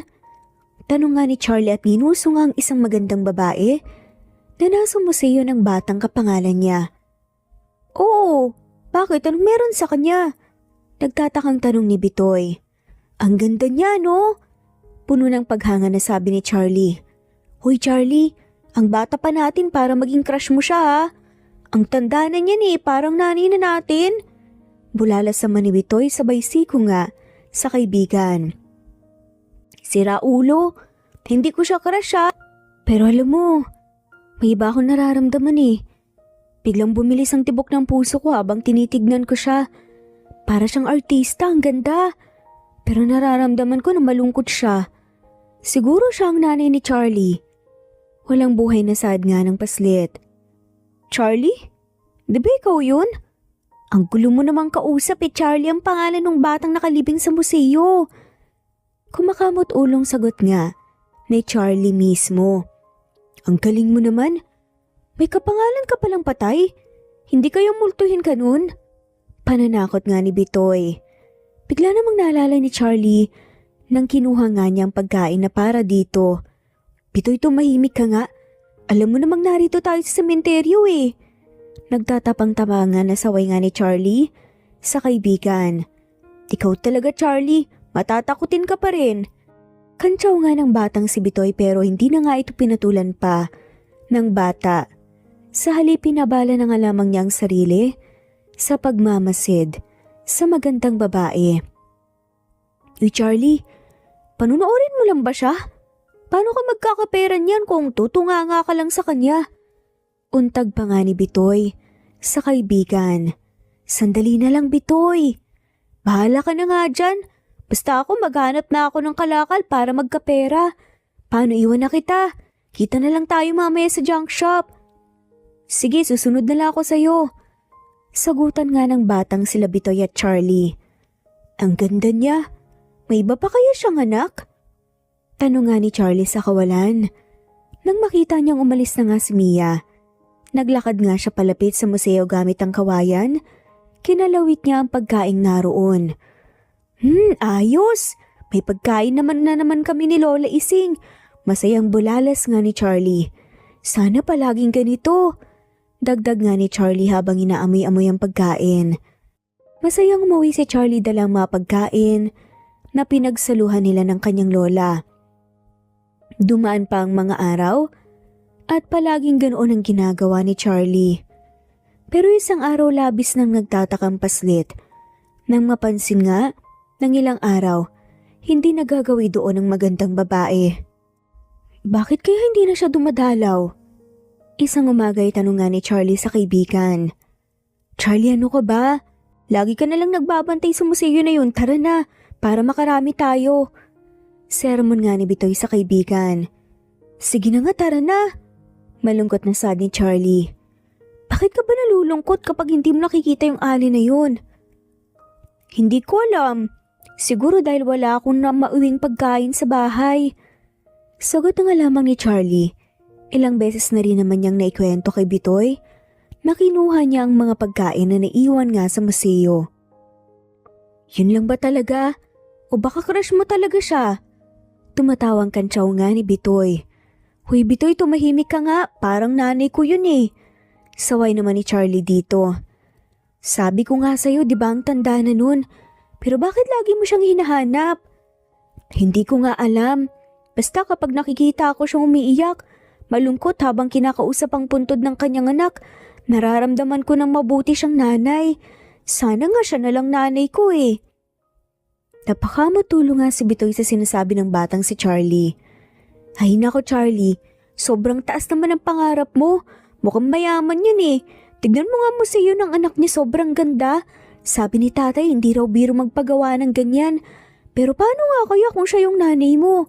Tignan mo oh, ang balat mo. Kahit araw-araw tayong initan, maputi ka pa rin. Tapos mukha kang anak mayaman. Napapaisip rin, nadagdag nga ni Bitoy. Pero hindi, kasi kung siya talaga yung nanay ko, bakit hindi niya ako hinanap? Tila nagtatakang saad nga ni Charlie. Sa bagay, tsaka imposible din naman na ikaw ang anak niya, kasi yung anak niya patay na. Tara na nga Bitoy. Hiyakag nga ni Charlie sa kaibigan, bago kinuha ang kanyang sako na konti pa lang ang laman. Ilang araw pang dumaan bago muling nasilayan nga ni Charlie si Mia. Narito na siya ulit. Tamang-tama wala nang pagkain sa bahay. Nasisihang bulalas nga ni Charlie, tulad ng dati mula sa kanyang pinagkukuhanan. Tahimik lamang pinagmasdan ni Charlie ang ginang at inabangan niya ang pag-alis nito. At nang makita ni Charlie na umalis ito bagaman nakaramdam ng lungkot ay natuwa si Charlie dahil makukuha na nga niya ang mga pagkain na iniwan nito. "Bata, anong ginagawa mo?" Napaigtad nga sa gulat si Charlie nang marinig ang malamyos na boses. Pero medyo mariin na saad ni Mia na hindi nga niya namalayang bumalik pala. Ma'am, pasensya na po. Wala po kasi kaming pagkain ng lola ko eh. Kaya kinukuha ko po ang pagkain iniwan niyo po dito." Natatakot nang ang paliwanag ni Charlie na agad namang itinigil ang ginagawang pagsungkit sa pagkain sa sementeryo. Natigilan si Mia nang magtamang mga mata nila ng paslit. Mga matang familiar sa kanya. Hindi niya may paliwanag ang kakaibang emosyon na pumuno sa kanyang puso ng mga sandaling yon. "Palagi mo ba itong ginagawa?" tanong nga ni Mia. "Opo, sorry po." Nakayukong sagot ni Charlie. "Okay, naiintindihan kita. Mas mabuti na rin ang ginawa mo kesa naman masira lang iba. Halika, pasok ka." Matapos ngang buksan ang gate, ay paanyaya nga ni Mia sa bata. "Talaga po? Maraming salamat po." Nasisihang sagot nga ni Charlie. "Walang anuman, halika, kumain ka na. Sa susunod dadamihan ko pa ang dalang pagkain para may iuwi ka sa lola ma'am mo." "Maraming salamat po." "Ako nga pala si Mia. Ikaw, anong pangalan mo?" Nakangiting pakilala nga ni Mia sa bata. "Charlie po." Biglang nawala nga ang ngiti ni Mia nang marinig ang familiar na pangalan ng bata. "Ano nga ulit? Charlie?" Pag-uulit nga niya. "Opo, kapangalan ko nga po yung anak niyo eh." Sabay turo nga sa puntod. Oo nga, Charlie din ang pinangalan namin ng papa niya sa kanya. Ikaw, sinong nagbigay ng pangalan mo? Tanong nga ni Mia. Na tila nagiging mas interesado nga sa kapangalan ng anak niya. "Si Lola po." "Siguro mahal na mahal ka ng lola mo, no?" "Sobrang mahal po kasi siya lang po ang family ko." Napakunot noo nga si Mia. "Anong ibig mong sabihin? Nasaan ang mga magulang mo?" Curious na tanong nga ni Mia. "Wala na po sila eh. Hindi ko po alam kung nasaan." Malungkot na sagot nga ni Charlie. "Ganun ba? Alam mo, pareho tayo, nanay ko lang din ang pamilya ko. Nagkahiwalay na kasi kami ng asawa ko simula nang mamatay ang anak namin." Kwento nga ni Mia na para bang matagal nang kakilalang paslit. "Pareho lang po pala tayo, pero ayos lang po yan. Laban lang po tayo sa buhay, maganda po kayo at sigurado po akong marami pong magmamahal sa inyo." Komento pa nga ni Charlie at natawa naman si Mia sa sinabi nga nito. "Ikaw talaga bolero ka. Binata ka na. Huwag kang magpapaluha ng babae ah. Isa lang dapat ang babaeng mamahalin mo." "Oo naman po. Saka pag nagkapamilya na po ko, ayoko pong matulad po sa akin na magiging anak ko. Lumaki po kasi akong walang magulang eh." Nakakaiyak naman. "Nag-aaral ka pa ba?" "Opo, pero kailangan ko pong mga lakal para po may pangbaon ako. Pambili na rin po ng projects sa school." "Ganun ba? Naku, napakasipag mo naman." Humahangang sagot nga ni Mia. "Ang mabuti pa siguro kumain ka na muna." "Pwede po bang sabay tayo?" Request pa nga ni Charlie. "Gusto mo kong kasabay kumain?" "Opo." "O sige." Masayang kumain nga sina Mia at Charlie. Habang nagkukwentuhan nga at ng mga sandaling yun, pakiramdam ni Mia ay napunan nga ang kulang nga sa kanyang buhay. "Alam mo, hindi ko alam kung bakit malapit ka agad ang loob ko sa'yo eh. Siguro dahil kung nabubuhay lang ang anak ko, baka kasing laki mo na siya." May halok pang ang lungkot na saad nga ni Mia. "Talaga po? Ilang taon na po ba sana ang anak niyo?" 9 years old na nga sana siya eh. Pareho po pala kami. 9 years old din po pala ako pero hindi ko po alam kung kailan po ang tunay na birthday ko eh." "Bakit hindi mo alam?" "Hindi rin po kasi alam ni Lola." Tumatangong sambit nga ni Mia. "Ganun ba?" Palaisipan nga sa kanya kung saan nagmula ang bata pero Pinili na nga lamang niyang manahimik at huwag manghimasok at kulitin ng bata dahil baka magulhan lang ito. Ang pagkikitang yun ni Mia at Charlie ay naulit pa ng maraming beses. At aminado si Mia na masaya nga siya sa tuwing nakakasamang paslit. Charlie, okay lang ba sa'yo kung ako ang magpaaral sa'yo? Sa'kin ka natitira para hindi mo na kailangan mangalakal. Isang araw ay tanong nga ni Mia, talaga po pag-aaralin niyo po ako? Hindi makapaniwalang bulalas ni Charlie. Oo naman. Alam ko namang mabuti kang bata kaya tutulungan kitang makapagtapos sa pag-aaral. Pag-iisipan ko po, Miss Mia. Gusto ko po sana kaso pag sumama po ko sa inyo wala pong kasama si Lole. Gusto mo bang kausapin ko siya? Pwede din naman siyang sumama eh. Suwestyon nga ni Mia. Hindi na po kailangan. Nakakahiya naman po kung makikita niyo po yung barong-barong namin. Napangiti nga si Mia. O sige, ganito na lang. Pag-iisipan mo muna at kung ano man ang maging desisyon mo sabihin mo sa akin. Bakasyon na next month para paghandaan natin lahat. Payo nga ni Mia. Sige po, salamat po Miss Mia. O paano? Alis na ako. Siya nga pala may mga dala akong groceries at damit para sa inyo ng lola mo. Maraming salamat po, napakabuti niyo po talaga sa akin. Naiiyak na pasasalamat nga ni Charlie bago mahigpit ng yumakap sa babae. Hindi naman maintindihan ni Mia ang emosyon na biglang lumukob nga sa kanyang puso at hindi niya namalayan ang kanyang pagluha. Miss Mia, bakit po kayo umiiyak? Nagtatakang tanong nga ni Charlie. Hindi ko rin alam. Siguro, nadala lang ako ng yakap mo. Sagot ni Mia habang tinutuyo nga ang sariling pisngi. Sorry po kung mahigpit ang yakap ko. Nahihiyang wika nga ni Charlie. Hindi yun. Siguro na-miss ko lang ang anak ko sa'yo. Ganun po ba? Ang swerte naman po ng anak nyo kasi kayo pong naging nanay niya, Miss Mia. Salamat, Charlie. Makalipas ang isang buwan, sinabi ni Charlie kay Mia ang kanyang mga naging pasya. Miss Mia, mabuti po dumalaw kayo ulit. Nung nakaraang linggo ko pa po kayo hinihintay eh. Humahangos na wika pa nga ni Charlie. Kaya naman halos mabulol pa nga siya. Maupo ka nga muna, pawis na pawis ka oh. Sagot nga ni Mia. Saka tinuyo nga ang pawis sa mukha nga ng paslit. Pasensya na po Miss Mia. Tumakbo po kasi ako ng mabilis eh. Nung nakita ko po ang sasakyan nyo. Ano ba yung mahalaga mong sasabihin? Miss Mia, payag na po ako na sumama sa inyo. Talaga? Masayang bulalas naman ni Mia. Opo, pumayag din naman po si Lolang magkaroon daw po kasi ako ng tsansa na makapagtapos ng pag-aaral kung nasa poder niyo po ako. Alam mo tama ka Charlie, at hindi kita bibiguin na pag-aralin. Kahit kailan na gusto mo. Salamat po Miss Mia. Gusto pa sana ni Mia na personal nga na makausap ang lola ni Charlie, pero hindi ito pumayag bago sila umuwi. Dumaan muna sila sa mall para bumili ng mga gamit ni Charlie.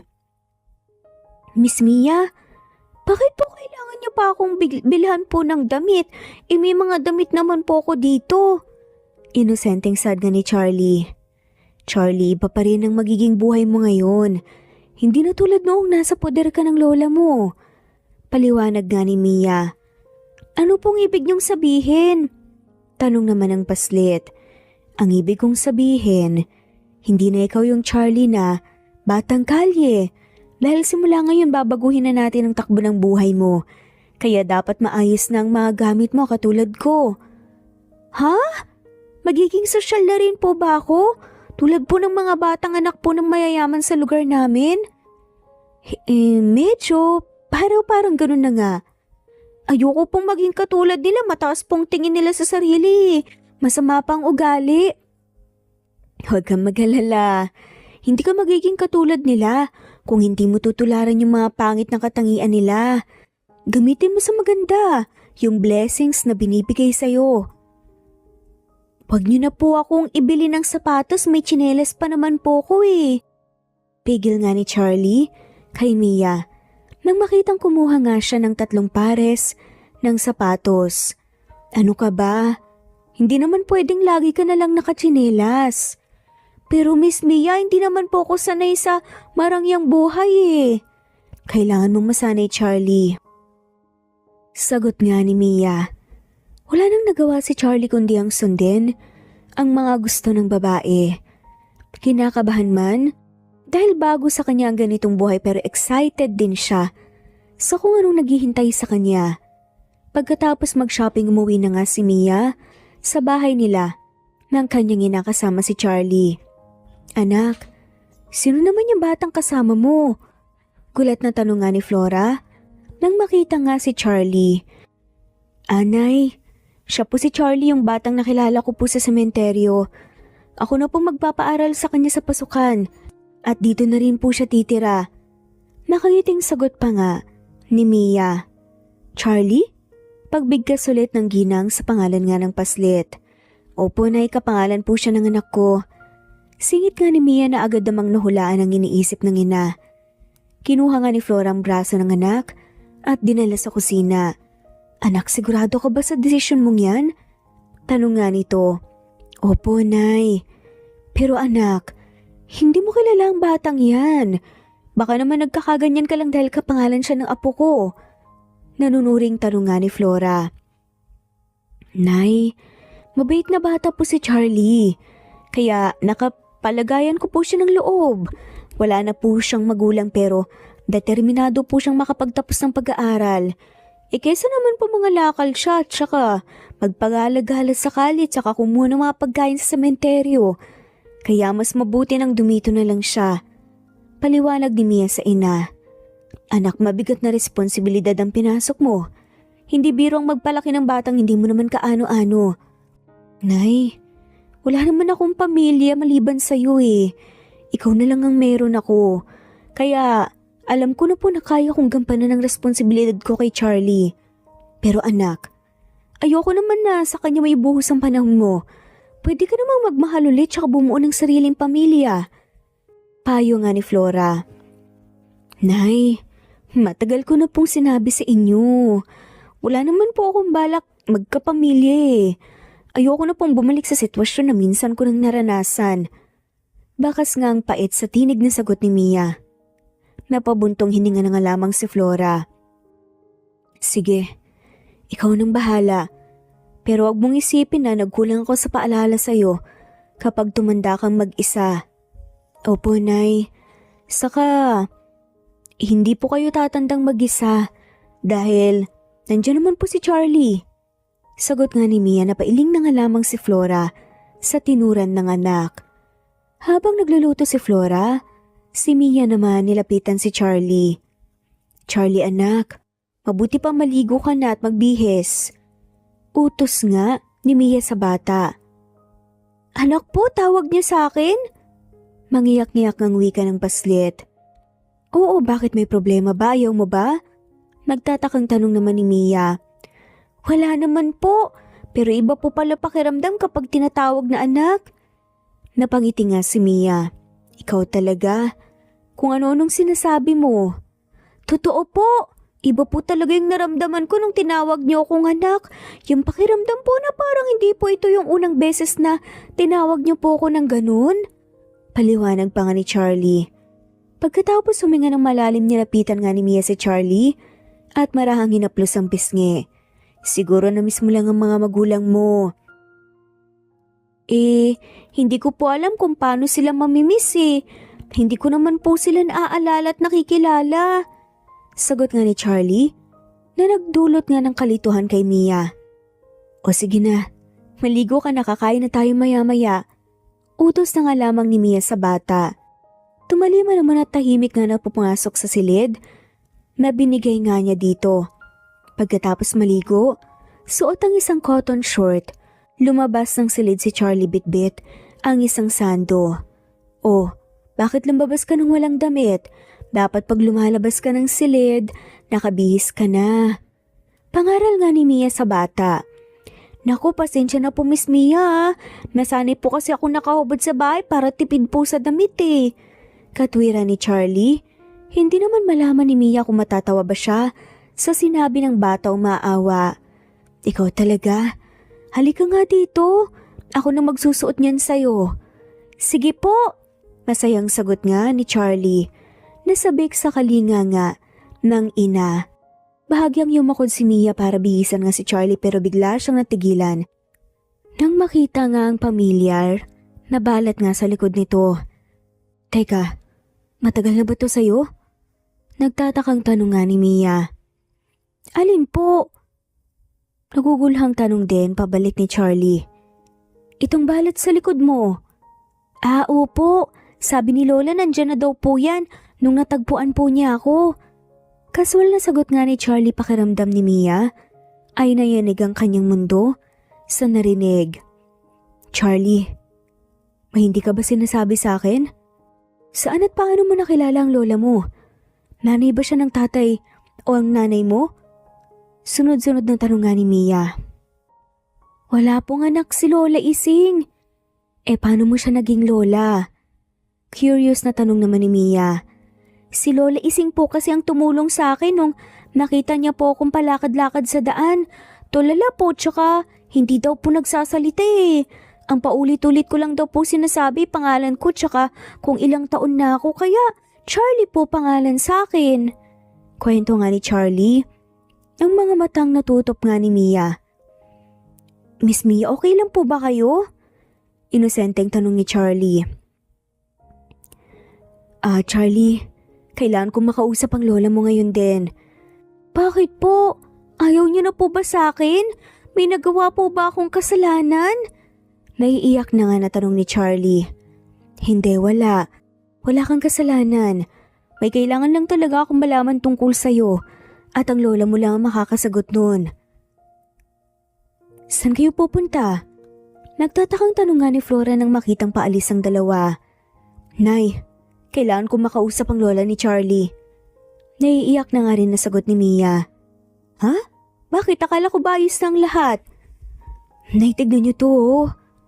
Turo nga ni Mia sa balat nga ni Charlie maging si Flora.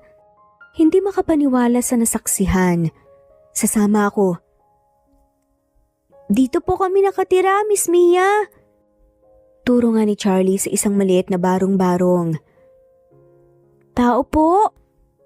Mula sa labas ay tawag nga ni Mia pero walang sumasagot.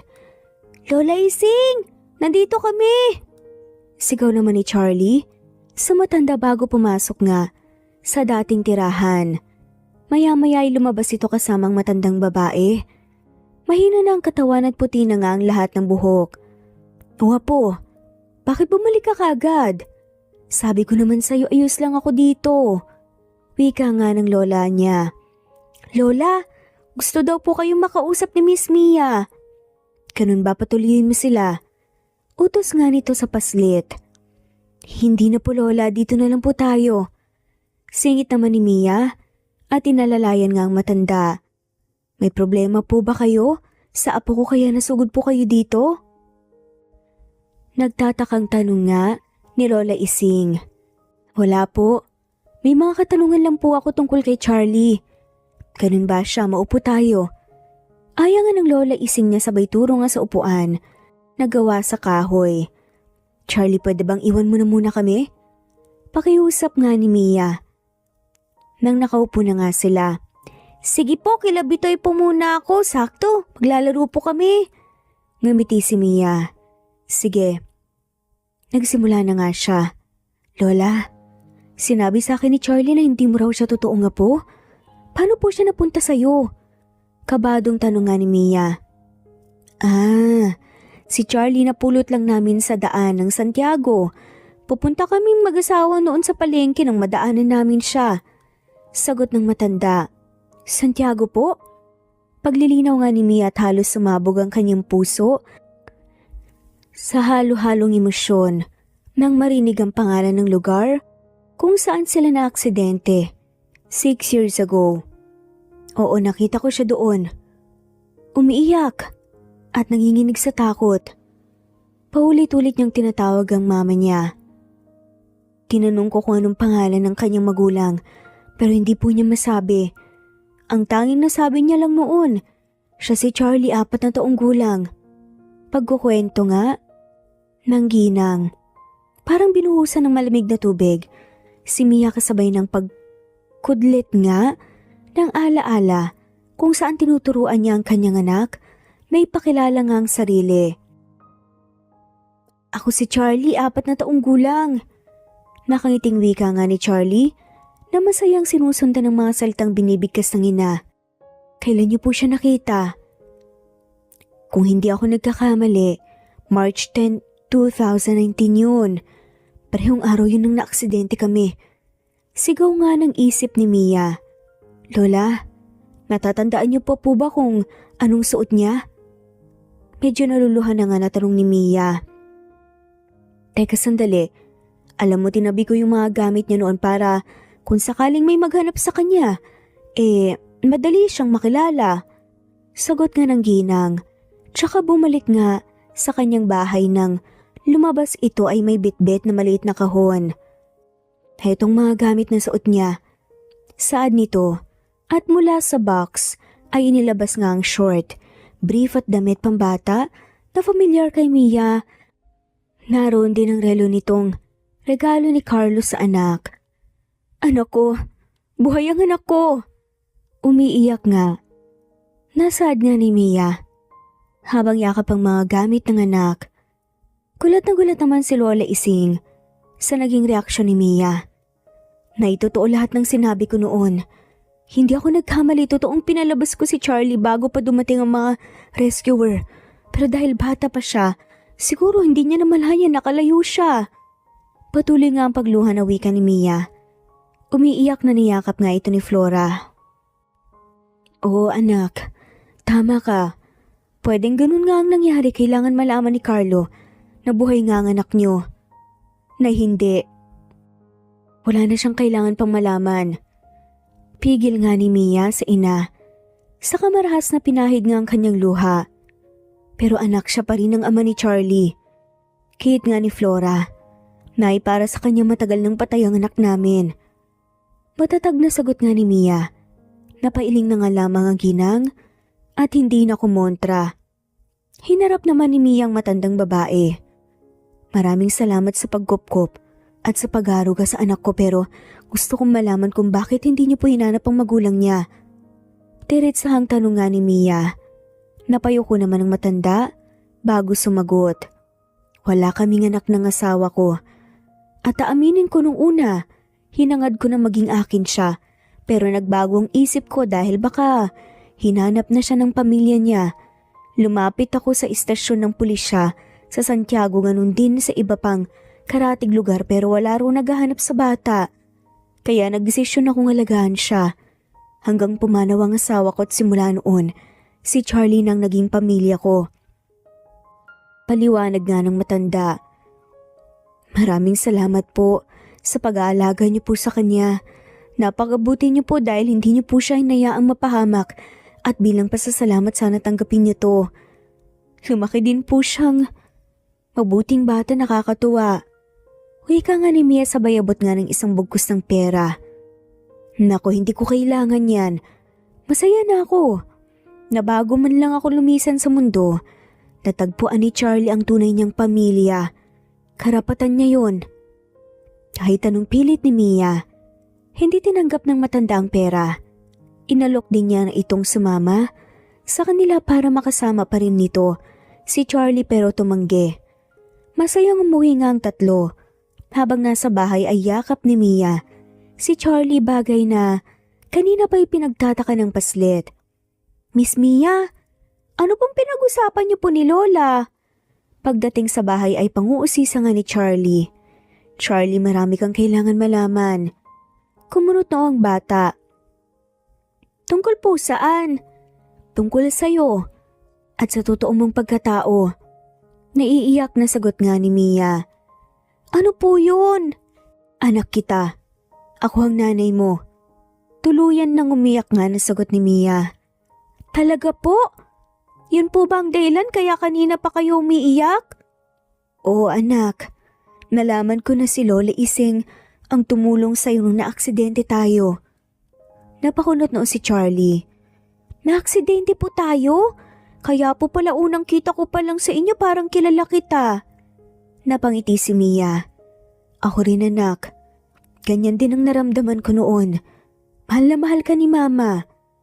Patuloy sa pagiyak na saad ni Mia. Sa kaniyakap ng mahigpit ang paslit.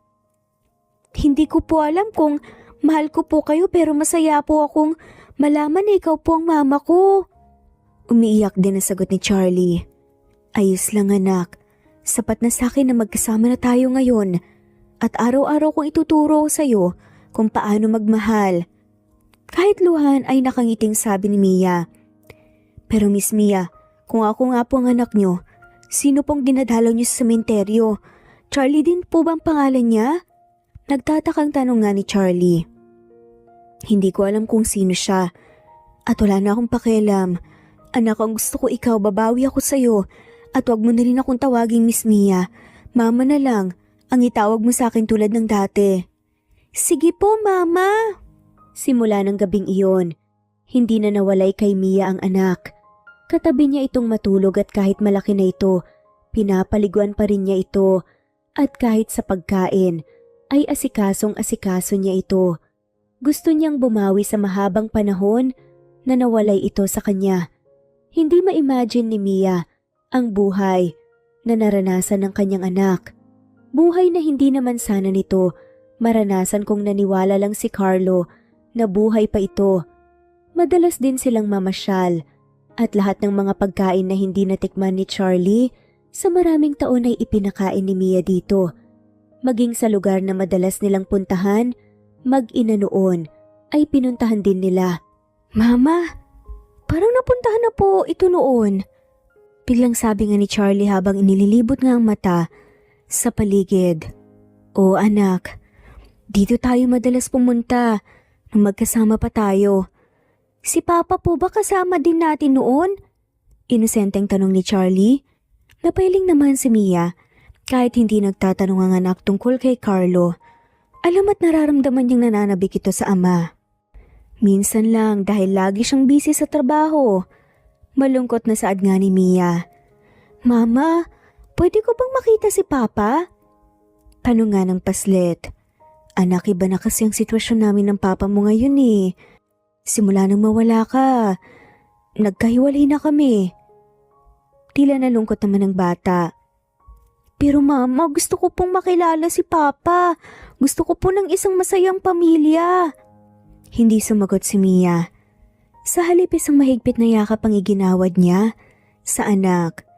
Isang araw hindi inaasahan ni Mia ang pagdating ni Carlo. Anong ginagawa mo dito? Tanong nga niya. Nalaman kong umuwi ka na. Gusto ko sanang makipag-usap sa'yo ng masinsinan. Sad nga ni Carlo. Wala na tayong dapat pag-usapan pa, Carlo. Matapang na sagot naman ni Mia. Mia, maraming pinagbigyan kita. So gusto mo na huwag kang kulitin pero hindi ang iwan ako. Ilang taon kitang hinanap. Matagal na tayong tapos, Carlo. At ikaw ang tumapos nun. Saad nga ni Mia. Hindi. Ginawa ko ng lahat para hindi mag-grant ang annulment natin. Kaya hanggang ngayon mag-asawa pa rin tayo. Umalis ka na. Hindi na kita kailangan. Hindi mo ba nakikita okay na ako, masaya na ako? Pagsisinungaling ni Mia. Babawiin kita, Mia, akin ka lang. Seryosong sagot naman ni Carlo. Nang biglang, Mama? Sino po siya? Nagtatakang tanong ni Charlie nang maabutan nga nitong may kausap ang ina sa harap ng gate. Charlie, pumasok ka na sa loob. Utos nga ni Mia sa anak. Mama, siya po bang papa ko? Pangungulit nga ng paslit na hindi maalis nga ang mata kay Carlo. Charlie, sige na, sa loob ka na, sige na. Pagulit nga na utos ni Mia kahit labag nga sa kalooban ni Charlie, wala itong nagawa kundi sumunod sa ina.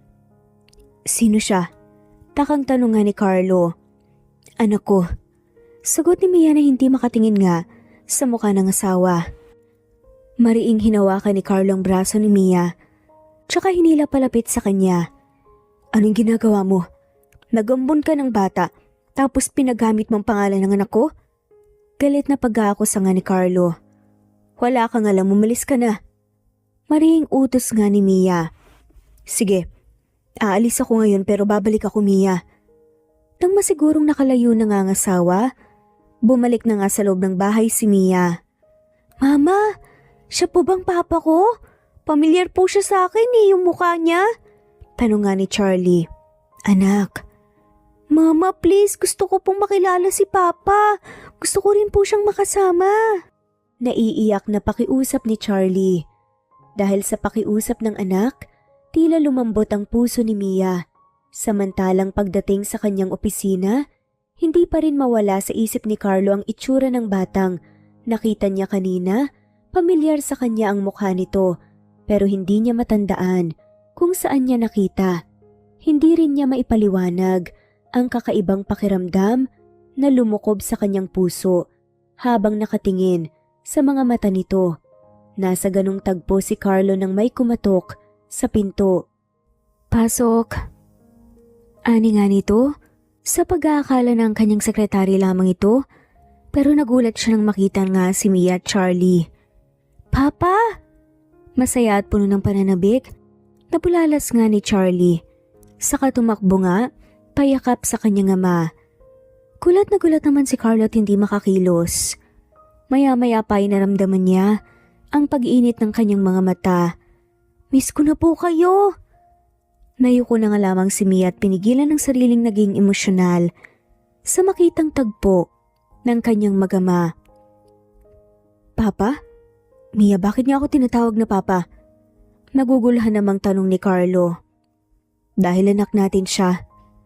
Diretsahang saad naman ni Mia. Anong ibig mong sabihin?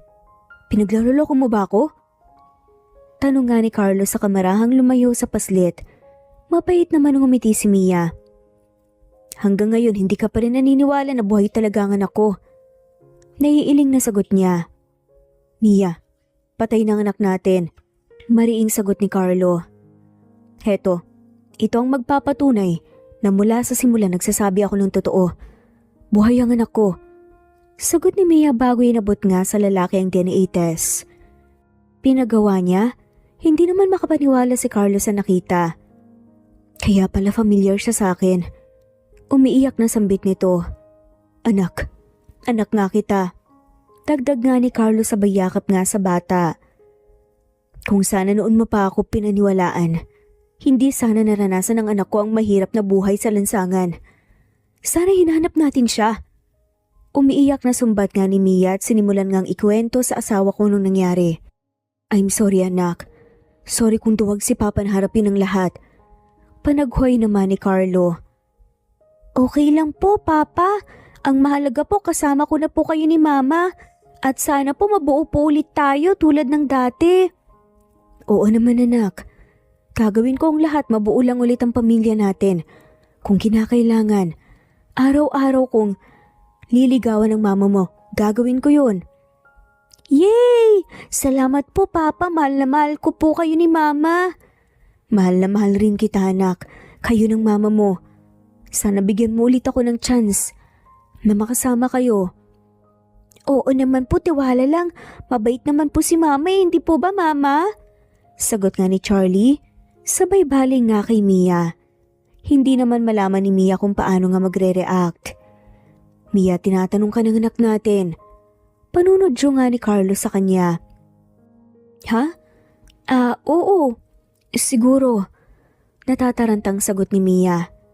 Lalo pang nag-init nga ang kanyang muka nang marinig ang hagikgik ng kanyang ama. Uy, si Mama, nagblablush! Sabi nga ni Bitoy, kapag ganyan daw po in love. Panunokso pa nga ni Charlie sa ina. Ikaw talaga kung ano-anong natututunan mo. Kunway naiinis na sagot nga ni Mia. Joke lang po yun, Mama. Nakangusong sagot ni Charlie. Dinala nga ni Carlo ang mag-ina sa park at habang nakikipaglaro si Charlie sa ibang bata, nilapitan niya si Mia. Mia, gusto ko sanang humingi ng tawad sa mga pagkukulang at kasalanang nagawa ko sa'yo. Lalo na sa anak natin. Siguro kung pinaniwalaan lang kita noon, hindi ako nabulag sa galit. Hindi sana tayo nagkawatak-watak. Carlo, magsisiman tayo sa huli. Mas mabuti kung tatanggapin na lang natin ang lahat at magsimula ulit. Kasi hindi naman na natin mababalikan ang nakaraan eh. Siguro dapat matuto na lang tayo at magpasalamat dahil kasama na ulit natin si Charlie. Mahinahong sagot nga ni Mia. Salamat Mia, tama ka. Pero hindi ako papayag na walang managot sa nangyari sa ating anak. Saad nga niya Carlo. Napakunot noo si Mia. Paano? Bubuhayin ko ang investigasyon. Hindi mo ba naisip na posibleng may sumabotahe sa investigasyon noon ng pulis? May nagplanta ng bangkay ng bata sa kotse para palabasin na yun ang anak natin. Pero sino naman ang gagawa nun? Wala naman tayong kaaway, di ba? Tsaka grabe naman yung gagawin niya. Nandamay pa ng iba. Naguguluhang sabi nga ni Mia. At seryoso naman ang mukha ni Carlo. Marahas na napabuga ng hangin. Napailing siya. Hindi ko rin alam. Pero malakas ang kutob ko na sinadya ang mga nangyari. At kung sino man ang gumawa nito, mananagot sila sa batas. Igting ang na sagot nga ni Carlo. Lumipas ang mga araw. Nagpatuloy si Carlo sa panunuyo sa kanyang asawa habang bumabawi kay Charlie. Kasabay nito ang pagpapaimbestiga niya sa nangyari sa kanyang anak. Papa, pwede po bang sa bahay ni Mama ka tumira? Isang araw ay pakiusap nga ni Charlie. Bakit anak? Namimiss mo ba ako palagi? Masuyong tanong nga ni Carlo.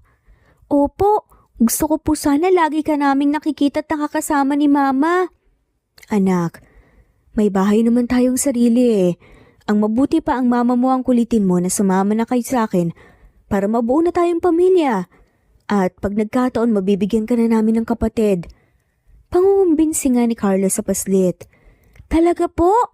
Oo anak, basta tulungan mo akong palambutin ang puso ng mama mo. Nakangiting sagot ni Carlo. Nang nagkasundong masayang nagapirang magama. At dahil hindi tinitigilan ni Charlie ang ina, sa araw-araw nga nitong pangungulit, napapayag din nito si Mia na bumalik na nga sa dati nilang tirahan. Napakaswerte ko talaga sa anak natin. Wika nga ni Carlo isang gabi, habang pinagmasdan ang natutulog nilang anak. Ako rin naman. Malaki ang pasasalamat ko na lumaki siyang mabait at mabuting bata kahit wala ang gabay natin. Tama ka at maswerte ako dahil napalambot niya ang damdamin mo. Kaya ngayon pwede ba natin siyang bigyan ng kapatid?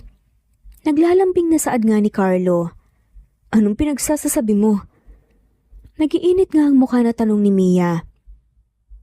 Nangako ko kay Charlie na kapag napapayag kanyang bumalik dito bibigyan ko siya ng kapatid. Napatango-tango si Mia. Kaya pala. Ayokong tigilan ng batang yun. Bakit ayaw mo ba? Hindi mo ba ako na-miss? Masuyong tanong nga ni Carlo. Na-miss pero hindi pa man natatapos ni Mia ang kanyang sasabihin. Siniila ni Carlo ng mapusok na halik ang kanyang mga labi. I love you Mia. Matapos ang mainit na pagtatalik ay usal nga ni Carlo. I love you too. Saad naman ni Mia sa wakas. Sa paglipas ng mga araw, naging payapa at masaya naman ang pagsasama ng pamilya nila Mia at Carlo. Pero isang umaga, isang balitang bumulaga sa kanila. Anong ibig sabihin nito? Tanong nga ni Mia matapos ipakita nga sa kanya ni Carlo ang isang video kung saan inaaresto ng pulis si Claire. Si Claire pala ang punot dulo ng lahat ng nangyari sa atin at sa anak natin? Naiiyak nga sa galit na tanong ni Mia. Oo, may tao siyang inutusan para maglagay ng bangkay sa sasakyan at pinalabas nilang ito ang anak natin. Nanggagalaiti nga. Ang mga bagang nasagot nga ni Carlo. Napakawalang hiya niya. Paano kung walang tumulong sa anak natin nun? Paano kung napahamak si Charlie? Hindi makapaniwala na bulalas nga ni Mia. Calm down. Aayusin ko lahat ng mga dapat ayusin. Pagbabayaran niya ang ginawa niya sa anak natin. Dapat lang. Sabi ko na nga ba hindi mapagkakatiwalaan ng babaeng yun eh. Paghihimutok nga ni Mia. Matapos malaman ng ina ni Carlong nangyari, napasugod din ito sa kanila.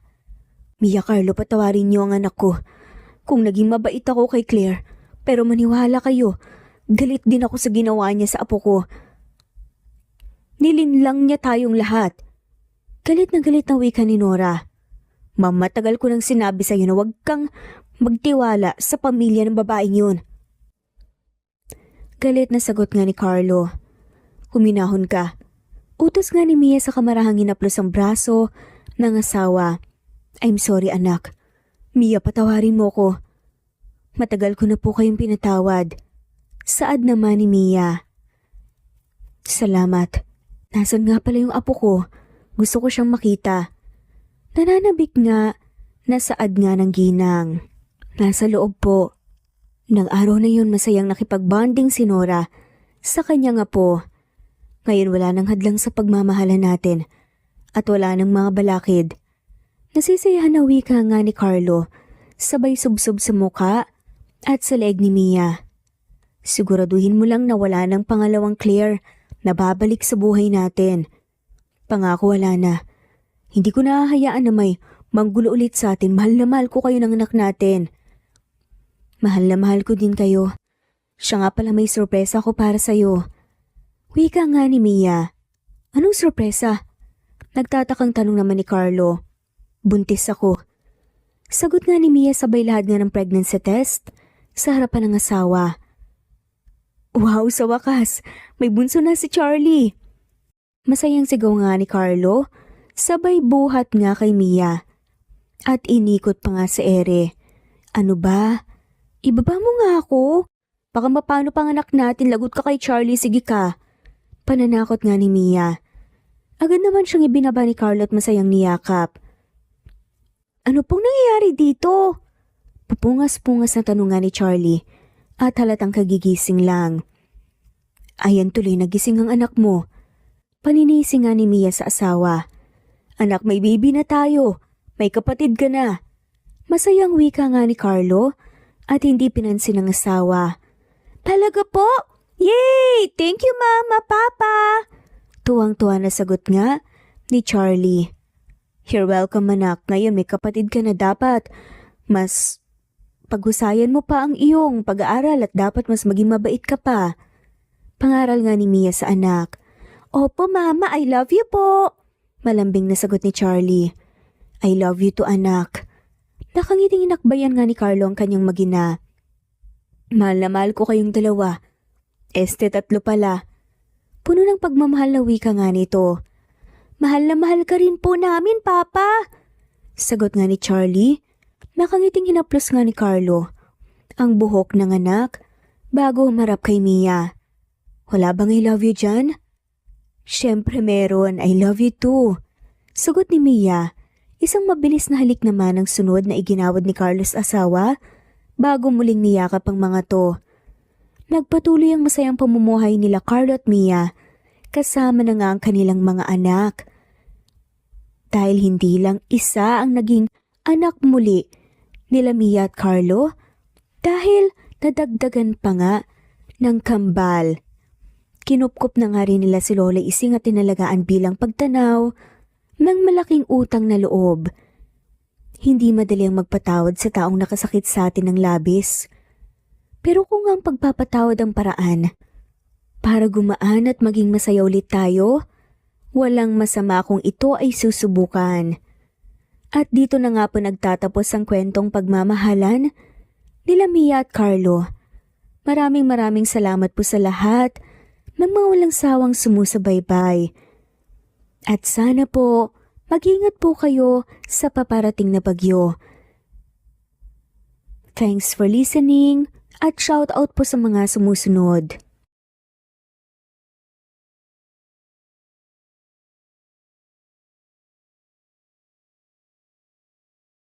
Naitan Canada, Lisa Lisa, Elie Evangelista Anderson, Rosemary Vasquez, Charlene Cartilla, Nat Green Fax, Wilma Oliveros, Jennifer from Singapore, Ederlina Albiso, Lloyd Dagabas, Rad TV of Hong Kong, Presbyteros Rose Ostanalito, Elie Evangelista Anderson, Jalen Barobaro, Jose, Francis Pilapil, Nat, Carmen Kalunod, Marilugol Matico, Connie, Evangeline Zamora, Imelda Forteza of Calamba City, Grace Carion, Anisha, Pasite Aliazar, Juliet Kaday, Nanita Dagoldol, Nathan Canada, Corazon Salvacion, J. De La Cruz, Fatma Mansul, Nori, Ronilio, Senen Orzame, Helen Murillo, Emerald Peniro, Marilyn San Jose, Christian Fidelino, Alice Garlet, Batang Ibunan, Lucia Baldo, Gloria Lucas of Licab Nueva Ecija, Nat, Kamindanao, Rebecca Tezuka of Kawasaki, Japan,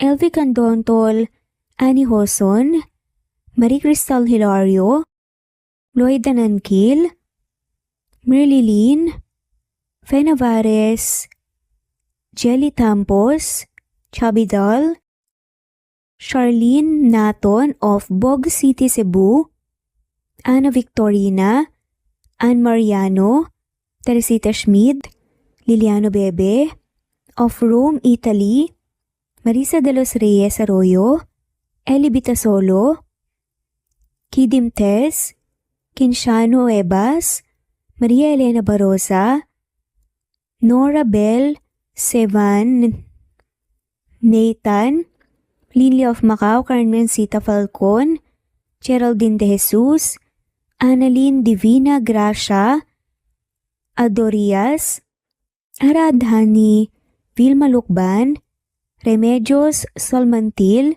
Ederlyn Albinso, Maria, Josephine, Peña Sales, Rosalie, Naitan, Fe, Dip Dorado, Maribel Quitola of Antipolo City, Lloyd Dagabas, Busolve Tayo, Marilu Abad, Epifania de Ocares, Zenaida Hamo, Marie Cristal, Tess Batatas, Jay, Lynn, Juliet, Lilia, Teresita, Rosemary, Evangeline, Ronil, Rebecca, Rosalie Datu, Eliza Fronda of Marlene Basico, Flordette, Nancy Hupia, Batang Ibunan, Eli Bitasolo of Milan, Italy,